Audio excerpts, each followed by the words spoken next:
I'm Walker, and I run Kebab, and we're going to give you a cider tasting of English and French ciders. And it should be excellent. Some olives and delicious cider. We're going to do the organic apple bite first, and it is a delicious, unfiltered French cider. Cheers! Awesome.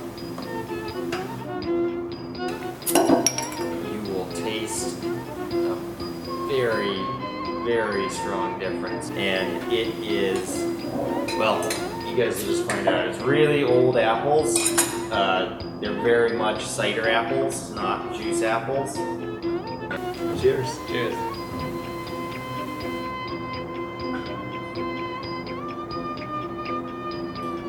Come on down to Kebab. We've got the best cider selection and the most delicious Western European kebabs, Belgian fries, and we'll get you drunk so you can eat some drunk food.